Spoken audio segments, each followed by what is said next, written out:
You throw another moon at me, and I'm gonna lose it. Stark. You know me? I do. You're not the only one cursed with knowledge. My only curse is you.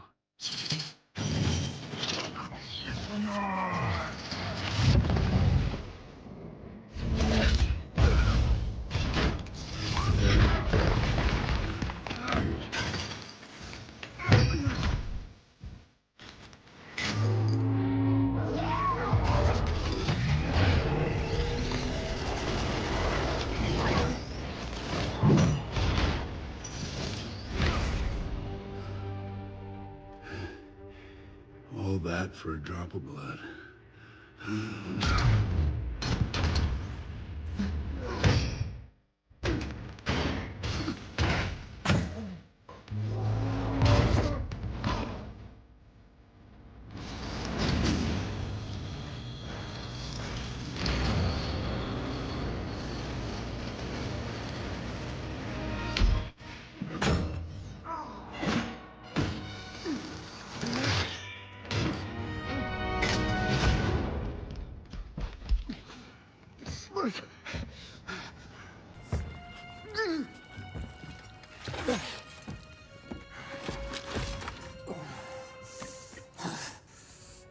You have my respect, Stark. When I'm done, half of humanity will still be alive.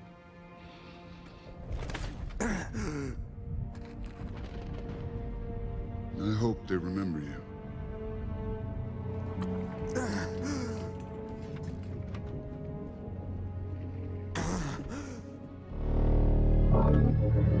Stop!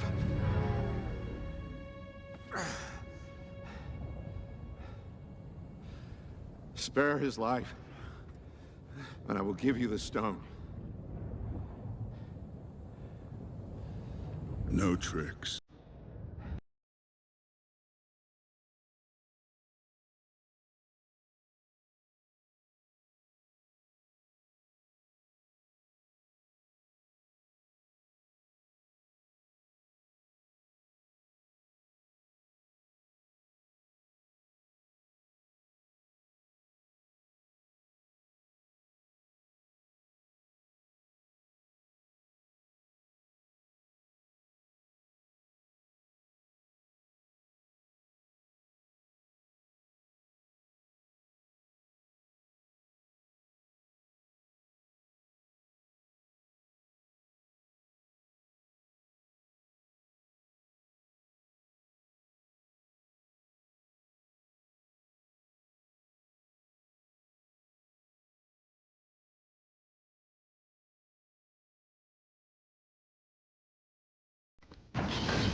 Where is he?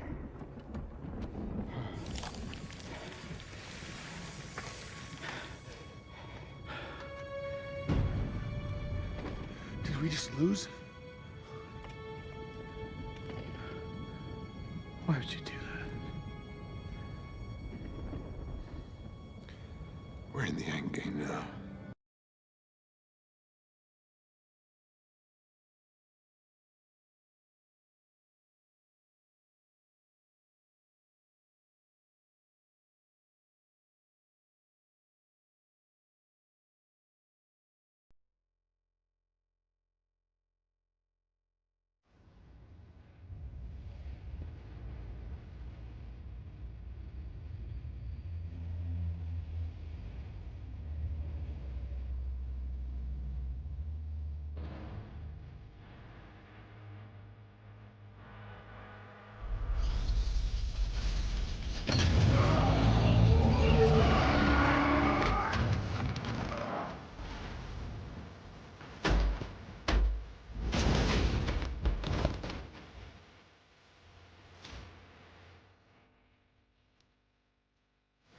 I am inevitable.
Welcome to the Mr. Pictures channel. Today, I'm going to bring a story entering the MCU, where many interesting points will be brought up, about an alternative version of Tony Stark with gold armor to fight an intergalactic threat. Let's get straight to the point. Tony Stark's last legacy, awakening at the end of the universe. Tony Stark opened his eyes and blinked several times. The last thing he remembered was the snap of his fingers with the Infinity Gauntlet. He had defeated Thanos. He had saved the universe. But then, he died. Or at least should have died. He stood up slowly, feeling the weight of his own body. But something was different. There was no pain, no burns, no damage caused by using the gauntlet. Where the hell was he? Looking around, he realized that the scenario didn't make sense. The sky above was an infinite void, filled with stars that seemed to pulse in unknown patterns. The ground beneath his feet was not Earth, but a metallic surface, shiny and cold. Welcome to the end, Tony Stark. He turned sharply. Before him, a tall man dressed in a white robe was watching him with an enigmatic gaze. His skin seemed to be made of light, and his eyes glowed as if they contained entire galaxies. "Who are you?" Tony asked, feeling his mind already starting to work on 1,000 hypotheses. The being smiled slightly. "I'm the Watcher." Tony crossed his arms. "Okay, is this some kind of post-mortem delusion? Because if it is, I have to say I was expecting something less depressing." The Watchman remained expressionless. "You're not dead, Tony Stark, but you're not alive either. You were pulled to this point in time and space for a greater reason." Tony frowned. "And what would be that reason?" The Watcher took a deep breath before speaking.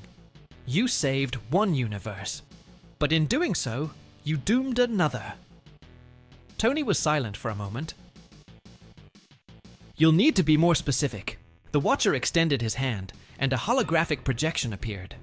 Tony saw distorted images of a reality he didn't recognize. Cities were on fire. Fallen heroes lay in ruins.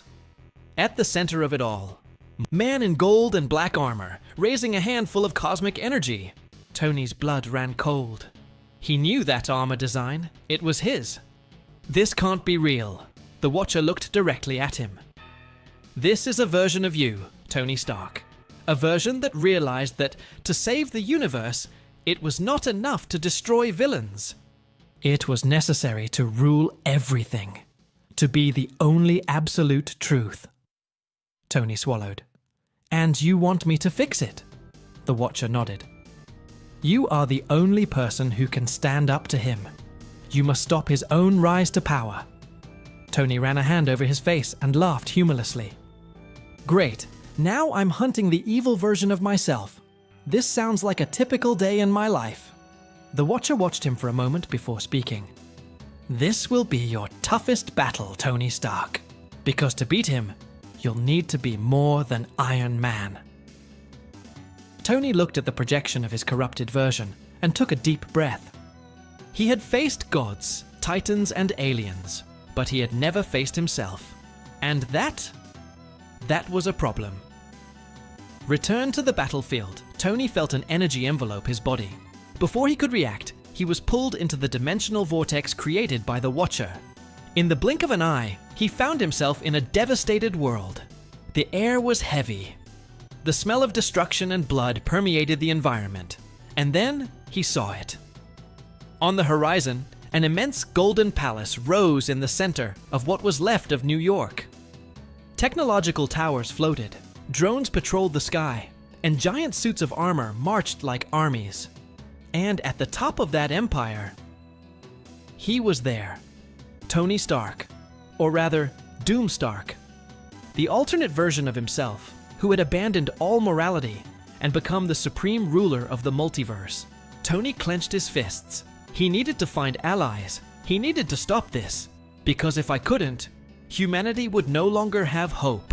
The golden path. The golden armor gleamed under the cold light of the universe. Tony Stark traversed the far reaches of space, his thrusters propelling him to a destination few would dare visit. the domain of the Celestials. He needed answers. How to defeat the version of himself that had become Doom? The stars became blurs as he accelerated, guided by ancient coordinates that were stored in his armor. Finally, after what seemed like hours, he arrived at the scene. The Eternal Abyss. A formless void where only those who had transcended mortality could enter. Tony took a deep breath. Okay, Celestials, I hope you're home. He landed in the center of the void, and as soon as his feet touched the invisible surface, the universe around him distorted. Suddenly, he was in front of them, the Celestials. Their colossal bodies shone like living stars, each of them representing a force beyond human comprehension. Arishem the Judge was the first to speak. Iron Man, why did you come to us? Tony wasted no time. Then, I need to know how to defeat Doomstalk. He is collapsing the lines of the multiverse and intends to rule everything. I need a way to stop him. The Celestials remained silent for a moment. Then, one of them, Exitar, the Executioner, replied, "You'll never make it alone." Tony frowned. That's not a helpful answer, friend. I need something more specific. Arishem tilted his head slightly. Doomstalk has become an entity beyond human understanding. He has absorbed powers that have made him an absolute being. If you want to defeat him, you will need strengths beyond your own. Tony gritted his teeth. So what do I do? Sit and watch as he rewrites reality his way? It was then that Exitar said something that made Tony shudder. If you want hope, you must turn to those who were once by your side. Tony was silent. Those who were by your side. He knew exactly what that meant. The Avengers. But they were all dead, right? Or could it be? He felt a spark of hope. If there was a chance, however small, that his former allies could help him, he needed to try. Wasting no time, Tony activated the thrusters and left the Celestials' domain. He had a new goal. Bring back those who could prevent the multiverse apocalypse. And if that meant defying the laws of time and death, so be it. Tony Stark was ready to rewrite history. The return of the Avengers. The Golden Armor's engines roared as Tony tore through the vastness of space, his mind racing with the impossible idea the Celestials had suggested. Reach out to those who were once by your side. But how? The Avengers were dead, scattered, or simply unable to face a being like Doomstark. He needed something more. And then, an idea emerged. If Doomstark had learned to manipulate time and space to shape the multiverse to his will, so could Tony Stark. His calculations were bold, bordering on insanity. But he had no choice. He would defy death itself. The first target, the god of thunder Tony, adjusted the coordinates. Destination: Asgard. Or at least what was left of it. With a sonic boom, he tore through Earth's atmosphere and into space, heading towards the wreckage of Asgard floating in the cosmos. The rubble of the ancient home of the gods still glowed with the golden energy of the destroyed Bifrost. But Tony wasn't there for the wreckage. He knew that if there was any chance of bringing Thor back, he would have to look to Valhalla. The idea seemed absurd. Valhalla was not a place accessible to mere mortals, but Tony was not just any mortal. With his enhanced golden armor, he activated an experimental technology, Dimensional Tier. Let's see if I can force my way into the House of the Gods without getting kicked out. A portal began to open. A furious, golden vortex expanded before him, revealing a realm that no human should ever see. Valhalla. He took a step forward and fell. When he opened his eyes, he was standing on a golden field, under an eternal sky of battles. Ancient warriors, legendary figures. And there, in the center, raising his hammer in a toast with the fallen, was he, Thor. Tony approached. The god of thunder turned around, eyes blazing like raging storms. "Stark! How the hell did you get here?" Tony smiled. Long story, but in short, The universe is screwed, and we need your hammer once again. Thor stared at Tony for a moment. Then he threw his mug of mead aside and picked up Mjolnir. Then let's crush Doom. And a new Avenger had returned. The second target, the soldier and the King Thor and Tony now had a clear goal. They needed to find other allies. Next destination, Wakanda. Vibranium technology could be the key to bolstering the resistance against Doom Stark. They landed at the gates of Wakanda, only to find the kingdom shrouded in shadow and silence. Tony felt a chill. That doesn't feel right. Thor swung Mjolnir, ready to fight. It was then that a figure emerged from the darkness. Black Panther. But it wasn't the same T'Challa that Tony knew. This Black Panther looked older, darker, and carried the look of someone who had already seen the end of the world. Stark, you're back. Too late. Before Tony could ask, something moved behind T'Challa, a colossal shadow, a figure with a vibranium shield split in half. Tony's eyes widened. Steve! Captain America stepped forward, but something was wrong. His eyes were empty, his uniform torn, and when he spoke, his voice was just an echo of what it once was. Doom is already among us. Terror ran down Tony's spine. They weren't just late, Doom had already arrived first. Continues. Will Steve be corrupted by Doom? What will happen to Thor and Stark? Click the like button so you don't miss any videos. Until next time, bye.